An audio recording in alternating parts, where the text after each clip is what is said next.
just want to go back to work. I do. It's been a couple weeks now. And the first issue was Mid-American Truck Show, and well, I'm gonna miss work for that. I ain't gonna miss that for nothing. The guys that was there, well, I'll talk about that in a minute. I've been dealing with this trailer and this truck for the last month, and I just want to go back to making money because, well, I'm starting to get broke. The bills keep on coming, and I'm not bringing in more money. So before I get into that, let's talk about something that touched my heart, and I'm gonna share with you guys. We've got a brother in trucking that is in need of help, and Mr. Peterson became an owner-operator at the end of the year, 2021, and he saved up his money. He got a truck. Well, I think it was 2 weeks later, he had to put a clutch in, and whatever shop he was at, I think he charged him like $4,500. That's almost double the price of a clutch job. I mean, come on, guys. These shops out here are predators. They will take your monies. And it wasn't but a short period after that, he broke down. And to keep the story short, he spun a main bearing. Cam bearing, no, main bearing. Anyway, catastrophic, needs a new engine. And this is why I keep on preaching so much about the crew down there at Haggai. And they've just got so much heart for the drivers, the industry. They don't rob you. They make sure you're properly fitted. Now this guy called and said, hey, I've got another problem. And Jerry and them told him, he said, you know, we can't do any diagnostics. Can you get the truck towed here? And we are backed up, so it might be a little bit of a wait. And he said, no. He said, God told me in my heart, bring it to you guys. So he did. And he got down there. The lot was full. He said, don't worry about storage. I paid for the storage until you can get the truck in. And Danny, Mr. Show You Right, I call you back, brother. He waited patiently to let Jerry and them get a hold of the truck. Come to find out, he needed a new engine. So they called Mr. Peterson, and he told them, he's like, look, guys, he said, I just don't have the money. But can you store it on your yard? I'm going to find another way to make money. And I believe he went back to work driving a company truck or somebody else's truck to make money. Now, this man for the last few months has been paying his truck note. I'm pretty sure he's insurance. And he's telling Jerry, I'm going to pay you for the lot fee. So Jerry told me, he said, man, he said, this was last month when I was down there before he even made this decision. He said, man, it's in my heart. I got to do something. He said, I got to help this guy. He said, man, he said, it's hard being an owner-operator just starting out and have issues arise that fast. And this is why most people fail. He said, man, he said, I've got to do something. And I said, well, Jerry, I said, I'm sure you'll come up with something and it will hit you. Well, what Jerry figured out was I've got an engine that I bought off a wrecked truck. They got 200,000 miles on it. Jerry's like, screw it. He said, I'm going to take and I'm going to swap this engine out with him. Well, then he found out there's a hole in the intake. It wasn't sealed off properly or something. And a lot of moisture got into the intake of this engine with less than 200,000 miles on it. So now they found out everything in the engine is basically rusted all the way down to the cam or the block. And well, Jerry's like, well, we can't do that no more. And what he's decided to do is create a GoFundMe page. The GoFundMe page is just to pay for it to rebuild this engine or his engine. And the parts aren't cheap, and he uses all OEM parts. And I tell you what, he's not making any money off this. He just wants to help this driver out. New owner-operator, bad course of luck on a new truck, and it just broke him. It broke his wallet. So Jerry's put together a GoFundMe page, and I'm going to share that. I'm going to share also the story if you want to pause the screen and read what they put up about it. But guys, we all got to stick together. I was at the truck show doing a video with DAT, and one of the things they asked me, how could we make this industry better? And my response was, we need more stewardship. We need more stewardship with people helping people. We got too many in this industry on the outside of the trucking industry, out of being a truck driver. I'm talking about, laws, regulations, this part, that part, emissions, EPA, FMCSA, everything is against us in so many laws, so many things to get our money. The last thing we need to do is the driver be at each other's throat as well. So stewardship is my response to how we can make this industry better. And here's a good prime example of it. I'm going to be putting money into this GoFundMe. They've already raised $15,000. Come on, traffic, I'd get over if you would just let me. But I think they've already raised like $15,000, and their goal is $20,000 to buy all the parts to rebuild this engine. And guys, I don't care if it's $1, I don't care if it's $1,000. Let's hit this goal. Let's get this guy back to making money as a successful owner-operator.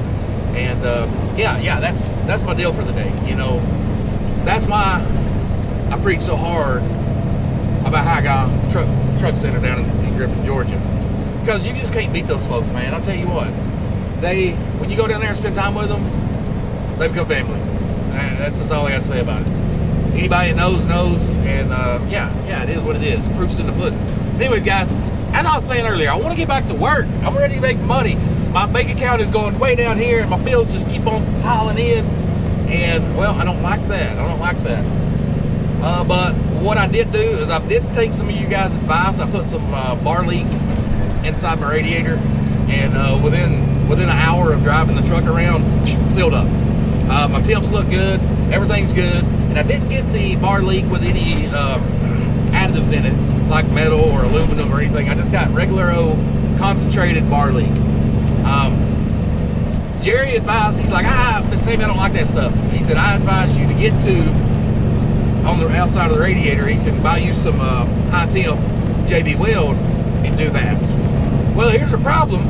Unless I want to cut my fan shroud or take my front engine apart, I can't get to the radiator where the leak's at. It's in the top left corner. Oh, if you're looking at the radiator on the driver's side, you can't even see it. It's so far over. You got to get on the other side and shine a flashlight and see it. Anyway, I didn't want to cut my fan shroud up. Last resort, and what I was going to do was take a razor, and I was going to cut my fan shroud.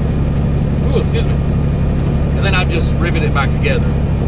But I thought, you know, leak or not, bar leak or not, JB weld or not, I'm going to replace this radiator in the coming weeks as soon as I get back to making money. So I'm gonna go ahead and put the bar leak in there, and I did go with the concentrate, like I said, because I didn't want all those metals or aluminum and stuff, you know, or those little beads and stuff in my engine. I just wanted to concentrate, so that's what I did. And the leak is gone. The leak is gone. So far, that's all I got for that.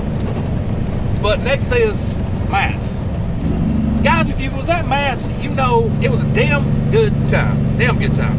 I got to hang out with Just Trucking, Charles. Y'all might know Charles, Mr. Charles, Jeremy Charles, Mr. Rogue Knight from the comments. That's our boy. And are you seriously going to do this trip? Are you seriously? Oh my God! There's a truck right here trying to get over from a dead stop. Thank you for not jumping in front of me there, big truck. Well, what big truck is? Duramax. But yeah, I got to hang out with Rogue Knight. Mr. James Best was there.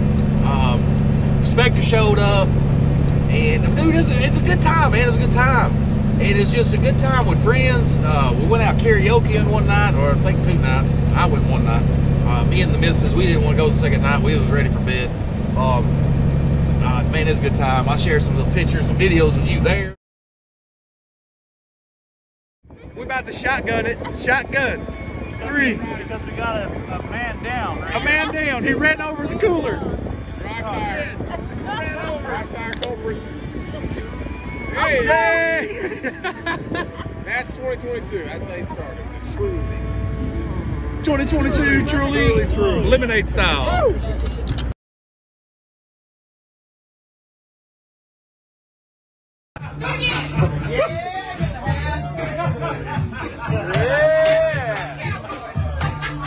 That's what I'm always saying, man. The truck show ain't about the trucks. It's not about the trucks. I drive a W9. I drive, well, it's not as fancy as those show trucks, but I drive the truck that people build up to a show truck. Ain't nobody goes there for the 5.0s. No, they go for the hood trucks. Damn it. I drive one. I love them. Now, I do take notes at the truck show, but I don't go to the truck show for the trucks. I don't go to the truck show for the vendors, which a lot of those are pretty cool. I know a lot of vendors, so I always mingle, make my rounds, talk to everybody. But I go for the camaraderie, the hanging out in the parking lot, the drinking beer, the eating good food, the going out to a nice restaurant. One of 3 restaurants that serve that Wagyu steak. One of 3? One of 3. Yeah. Like 3? Like 1, 2, 3. So what is this whole Ragu thing? Wagyu. Ragu. But the melting point for American beef for the marbling tail is like between 120 and 137, whereas the Wagyu only has to be 57 degrees, so just real rich, buttery, melting your mouth. One in 3 places in the country. Okay. Amber, by the way. It's Amber. She's amazing. Okay. You're at Lemu. We got 5, right? Certificates, huh? I didn't order one. No, I'm not cool enough. No, I'm sharing hers. That's the way to do it. There you go. All right, so we ever had this before? No, we have not. No. All right, so what makes me Zalgi special is the fat rendering point. Nice. Well, folks, That makes it a little personal. Wow. Well, my name's Tanner. Y'all.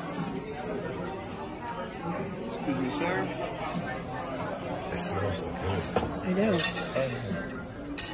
Oh my land. Got it. He's like, There's yeah. so much anticipation with him. Okay. Yeah.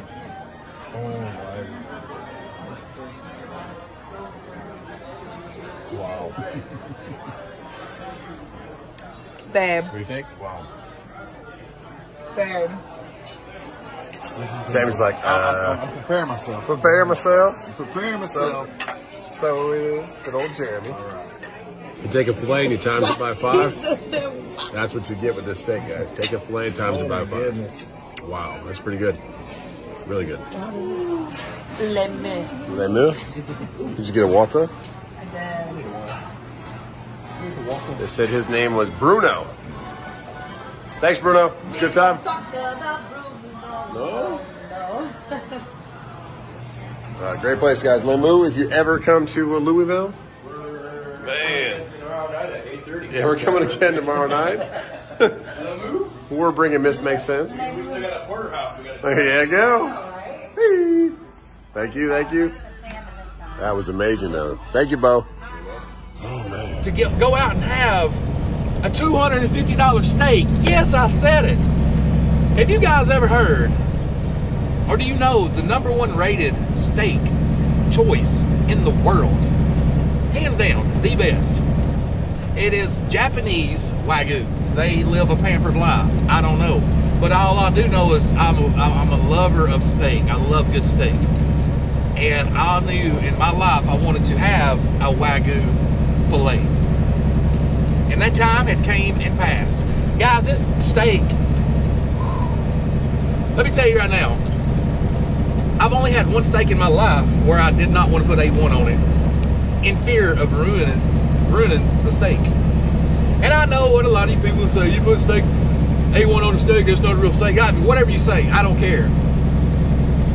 You get a filet, any filet I've ever had, any bone-in rib I ever had, any tomahawk I ever had, any porterhouse I've ever had, medium rare, done to perfection, I still dip in A1 sauce because I love Worcestershire sauce, or Worcestershire, or Worcester, however you say it.